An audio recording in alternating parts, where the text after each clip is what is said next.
사도행전 5장 33절에서 42절 말씀 합독하시겠습니다.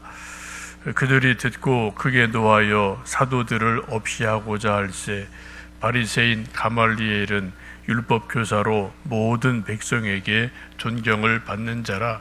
공회 중에 일어나 명하여 사도들을 잠깐 밖에 나가게 하고 말하되 이스라엘 사람들아 너희가 이 사람들에 대해서 어떻게 하려는지 조심하라. 이전에 드다가 일어나 스스로 선전하며 사람이 약 400명이나 따르더니 그가 죽임을 당하며 따르던 모든 사람들이 흩어져 없어졌고 그 호적할 때에 갈릴리의 유다가 일어나 백성을 깨어 따르게 하다가 그도 망한즉 따르던 모든 사람들이 흩어졌느니라. 이제 내가 너희에게 말하노니 이 사람들을 상관하지 말고 버려두라. 이 사상과 이 소행이 사람으로부터 났으면 무너질 것이요 만일 하나님께로부터 났으면 너희가 그들을 무너뜨릴 수 없겠고 도리어 하나님을 대적하는 자가 될까 하노라 하니 그들이 옳게 여겨 사도들을 불러들여 채찍질하며 예수의 이름으로 말하는 것을 금하고 놓으니 사도들은 그 이름을 위하여 능욕받던 일에 합당한 자로 여기심을 기뻐하면서 공회 앞을 떠나니라. 그들이 날마다 성전에 있든지 집에 있든지 예수는 그리스도라고 가르치기와 전도하기를 그치지 아니하니라. 아멘. 우리가 서로 가족끼리, 친구끼리 또 이제 회사에서 상사, 부하 이야기를 늘 매일매일 하며 삽니다. 대화를 즐겁게 할 때도 있지만 때로는 대화하며 화가 나고 또 이제 열 받을 때가 종종 있죠. 듣는 사람이 딴청을 칠 때, 혹은 또 내 말하는 것을 무시한다고 느낄 때, 혹은 내가 말하는데 또박또박 말꼬리를 잡고 말대꾸를 할 때 우리는 화가 나고 또 이제 소위 열을 받습니다. 지금 상황이 좀 그런 것들이에요. 지금 당시의 최고의 권력자인 대제사장이 이제 사도들 베드로 이런 사람들을 다 잡아놓고 옥에 가두고 절대로 예수님 얘기하지 마라, 예수님 부활했다고 설교하지 마라 라고 옥에 가두고 위협을 하고 엄금을 했는데 하나님이 천사를 보내서 옥에서 끄집어내서 새벽부터 이제 또 솔로몬 행각 성전에서 열심히 설교하고 있는 것을 다시 잡아다가 막 위협을 하는 그런 모습이거든요. 그래서 이 사람들이 이제 이 정도 대제사장이나 공회원들, 권력자들이 막 위협을 하면 베드로와 사도들이 기가 죽어서 고개를 숙이고 또 목소리를 낮추어서 네 알겠습니다 하고 꼬리를 내리고 좀 살려주세요 이렇게 싹싹 빌면은 좋을 텐데 오히려 베드로나 사도들이 대제사장이 말하면은 한마디 한마디 받아치는 거죠. 그러면서 예수님 당신들이 죽이지 않았소, 빌라도와 결탁해서 죽이지 않았소, 피값은 당신들에게 있어. 그런데 하나님이 예수님을 살리셔서 부활시키셔서 우리가 다 보고 들었습니다. 우리는 이 일의 증인입니다. 이 일 말하지 않을 수 없습니다.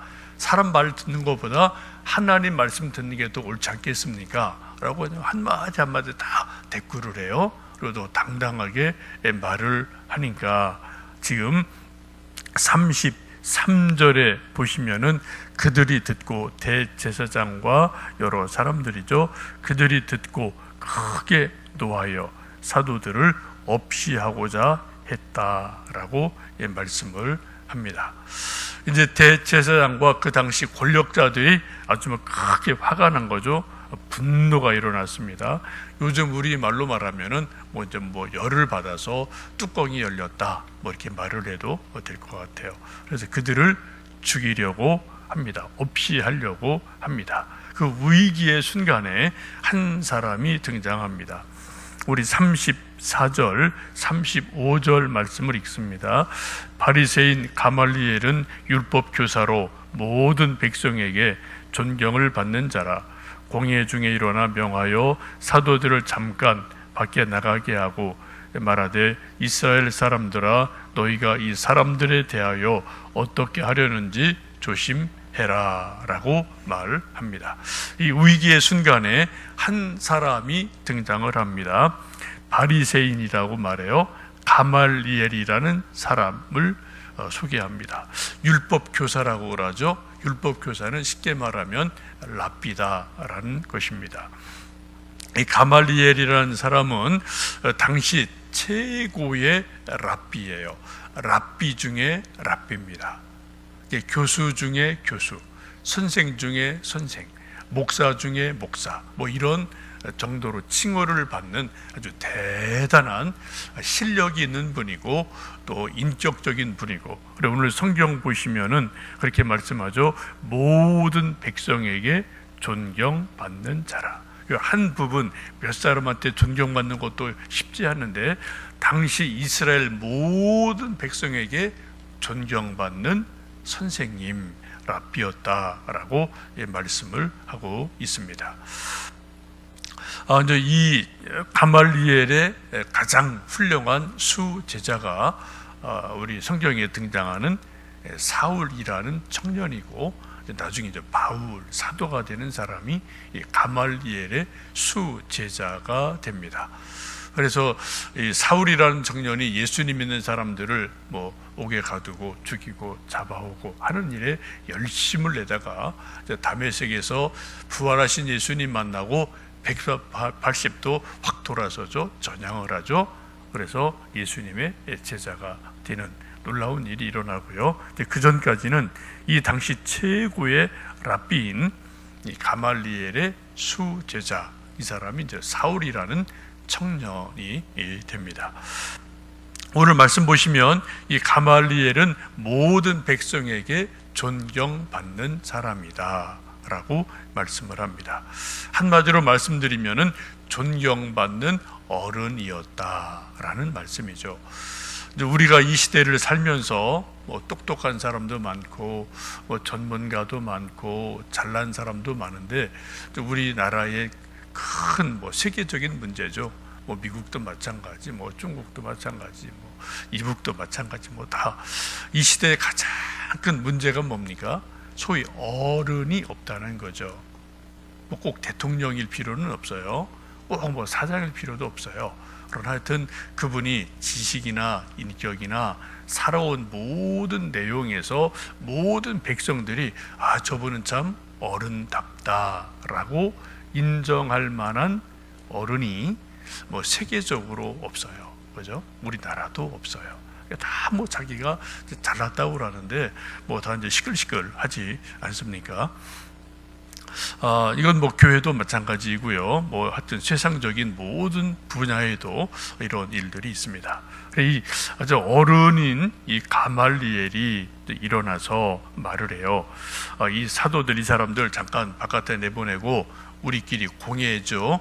우리끼리 한번 좀 심각하게 이 문제는 얘기해야 된다 하면서 이스라엘 사람들아 라고 이제 그 공회원들 중심으로 막 죽이자고 막 화를 낸 그들에게 설득을 하고 설명합니다. 이 일은 참 중요한 문제 같다. 내 보기에 참 이거 중요하다. 이거 조심조심해서 해야 된다 라고 말하면서 두 가지 예를 듭니다. 36절 37절 보시면은 옛날에 드다라는 사람이 일어나서 스스로 내가 메시아다, 뭐 내가 선지자다 라고 막 설교하고 막 다녔더니 어때요? 사람들이 구름대 같이 모여들었어요. 그 당시 400명이면 뭐 대단한 사람이겠죠. 400명에 따르는 무리가 있었어요.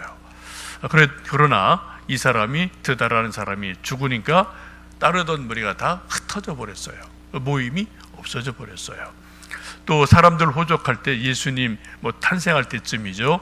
근데 갈릴리 유다가 또 일어나서 백성을 깨웠어요. 거짓 예언자가 나타난 거죠. 그래서 수백 명이 여기도 따라다니면서 요즘 우리 시로 말하면 이단 지도자가 나와서 막 사람들을 꼬드겨서 수백 명이 따르는 일이 있었습니다. 근데 그도 결국은 망해서 사람들이 다 흩어져 버렸어요. 이런 이제 사례를 이제 역사적인 사례를 이야기하고 있습니다. 요즘도 우리나라 요 이제 근현대사를 보면 이제 교회 들어온 지 130년쯤 되죠. 복음이 들어온 지.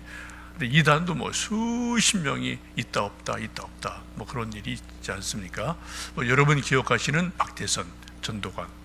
지금도 이제 지방 도시 가면 가끔 옛날 건물 그대로 이렇게 뭐 한두 군데 있는 건 이제 보실 수 있을 거예요. 천부교라고도 이제 뭐 하기도 하죠.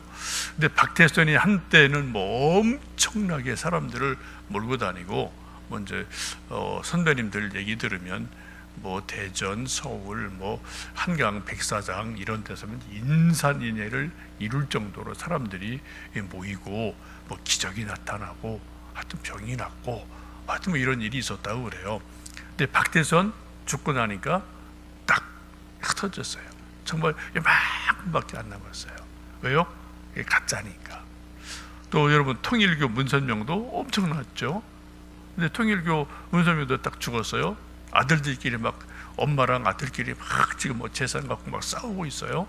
이것도 조금 있으면 저도 단저 뭐 이제 망가지겠죠. 물론 이제 재산은 있겠지만 망가집니다. 신천지 또 이제 요즘 뭐 한참 뭐 또 문제가 되고 있지만, 또 이제 그 신천지의 교주도 이제 그 사람들이 주장하는 거는 사람 그들 속에 선택을 받으면 몸을 가지고 죽지 않고 영생한다. 요 교리예요. 이게 상당히 매력적이죠. 사람이 죽지 않고 영생한다. 예, 그때 하나님 예수님 부활하실 때 부활의 영이 임하면 이제 그렇게 된다. 이런 교리를 펼치니까 이거 뭐 얼마나 그렇게 된다면 얼마나 좋겠어요. 진짜 된다면. 근데 그게 이제 성경적이 아니라는 게 좀 문제가 되죠. 내가 또 뭐 수많은 사람 지금 뭐 수십만 명이 지금도 달라붙어 있어 아직도요. 뭐 조금 떨어져 나왔지만, 근데 지금 이만희도 언제 죽을지 몰라요. 그죠? 이제 내일 모레 90이거든요. 뭐 지금 뭐 상당히 또 이제 뭐 이런저런 병이 있고 그러는데, 근데 이 사람이 또 이제 딱 죽으면 또 저것도 이제 상당히 문제가 돼서 또 흩어지겠죠. 이게 다 뭐 이단이라는 게 다 그런 거예요. 교주 살아있을 때는 이러고 저러고 하지만 교주가 딱 죽으면 이제 흩어져 버리고 아주 뭐 약화되는 일들이 일어납니다.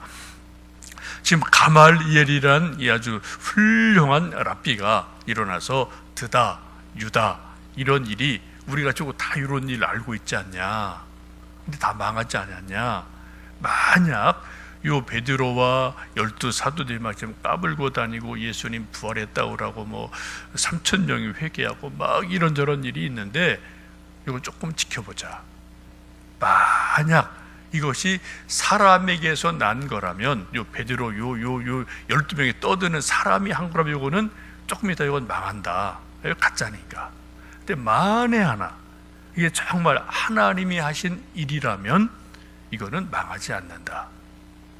하나님이 한 거라면 이건 망할 수가 없다.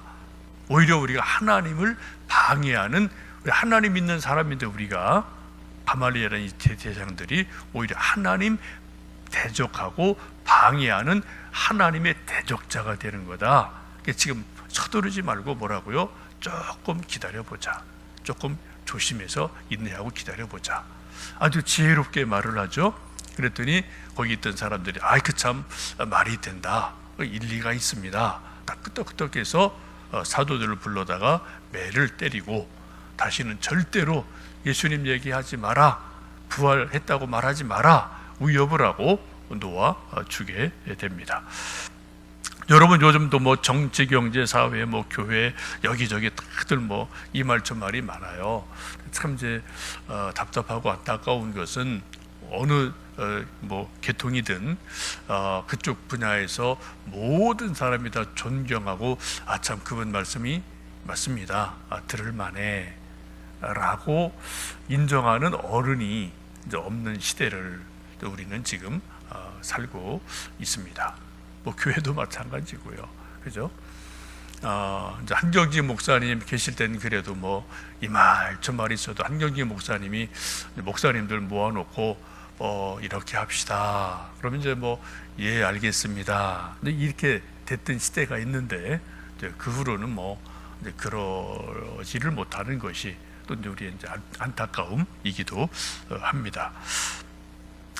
이제 41절 이하의 말씀을 보시면 이제 사도들이 이렇게 좀 매를 맞고 협박을 당하고 절대로 예수님 부활했던 말 하지 마라라고 이제 협박을 받고 이제 석방이 돼요. 그래서 이제 그들이 이제 왔습니다. 근데 41절 보시면 아주 기가 막힌 말씀을 합니다. 사도들은 그 이름을 위하여, 예수님 이름을 위하여 능욕을 받는 일에 합당한 자로 여기심을 기뻐하고 공회 앞을 떠났다. 즐거운 얼굴로, 아주 행복한 얼굴로 막 매를 맞고 욕을 먹는데 행복한 얼굴로 공회를 떠나고, 알겠습니다, 우리가 알아서 할게요, 너무 걱정하지 말고 너무 이렇게 신경 쓰지 마세요, 우리 갈 길 갈 겁니다 라고 이제 즐겁게 말을 하고 돌아와요. 그래서 42절 보시면 날마다 성전에 있든지 집에 있든지 예수는 그리스도다, 예수님 부활하셨다, 예수님이 구세주다 라고 열심히 가르쳐요. 성경 공부를 해요. 또 기도해요. 그리고 열심히 전도합니다. 지금 막 위협을 하는데도 리더는 그건 그거, 우리는 우리 길 간다 라고 이제 성경 공부하고 기도하고 모이고 전도하고 하는 일을 하면서 이제 교회가 더 크게 부흥하게 됩니다. 여기서 우리가 한 가지 생각해 보실 것은 베드로는 성령이 충만했습니다. 우리가 좀 엊그제 말씀 보신 것처럼 심지어 베드로가 지나가면은 병자들이 길거리에 누워 있다가 베드로 그림자가 싹 스쳐만 가도 벌떡벌떡 병자들이 일어났어요. 이거 예수님도 이렇게는 안 하셨거든요, 그죠? 근데 이거 엄청난 일이 일어났단 말입니다. 근데 그런 베드로가 잡혀가서 매를 맞아요. 옥에 갇혀요. 여러분, 그런 대단한 베드로를 채찍질하고 막 때리는 사람이라면 어떻게 돼야 될까요? 손목이 똑 부러져야 돼요, 이게. 그죠? 그런 대단한 베드로를 때리니까. 근데 손목이 안 부러졌어요. 베드로가 매를 맞았어요. 옥에 갇혔어요. 여러분, 이상하지 않습니까? 여러분, 예수님, 하나님의 아들이 정말 예수님이셔요. 예수님이 십자가 달려 돌아가셨어요. 로마 군인들이 예수님 손 못 놓고 망치로 못 박았잖아요, 그죠? 근데 로마 군인 손목 똑 부러져야 되잖아요, 이게, 그죠? 우리 생각 같으면 예수님에게 못질하는데 손목이 부러져야지 이게 정상이죠, 이게. 그런데 그런 말씀이 없단 말이에요. 이게 왜 그럴까요, 여러분? 한번 여러분 잘 생각해 보세요. 우리는 자칫하면은 베드로를 때리는 사람이면 손목이 똑똑 부러져서 감히 손을 못 대야지 이게 하나님이 살아계시는구나, 이런 식으로 보기가 쉬운 어떤 이게 요게 믿음일 수도 있고 이런 환상일 수도 있는 거예요. 근데 성경은 그렇지 않다는 거예요. 성령 충만한 그런 베드로도 매질을 당합니다. 욕을 먹습니다. 위협을 당합니다. 근데 때린 사람 손목이 안 부러졌어요. 아무런 일이 없단 말이에요. 그런데 어떻게 해요? 그럼에도 불구하고 베드로는 기쁨으로 성령 충만해서 더 열심히 기도하고 핍박받는 것을 어떻게 했다고요? 당연하게 여겼다. 그리고 예수님도 말씀하셨어요, 그죠? 복음을 전할 때 핍박 당할 일이 있을 거다. 또 죽임도 당한다. 환난도 있다. 이 말씀을 기억하면서 믿음으로 기도하고 또 열심히 가르치고 전도합니다. 나중에 베드로 어떻게 되나요? 거꾸로 십자가 못 박혀 죽잖아요. 이렇게 죽으면 안 되잖아요. 이런 베드로가 그렇게 죽으면 안 되잖아요. 여기에 십자가의 비밀이 있고 복음의 비밀이 있습니다. 여러분, 우리가 예수님을 잘 믿어야 돼요. 성령 충만해야 돼요. 그러나 우리가 예수님을 잘 믿어도 우리가 이 땅을 사는 동안은 환난이 있을 수 있다. 고난이 있을 수 있다. 그럴 때서 뭐예요? 더 기도하게 하시고 또 겸손하게 하시고 또 뭐예요? 더 우리를 돌아보서 고난을 통해서 정화, 요비하는 고백이 거죠.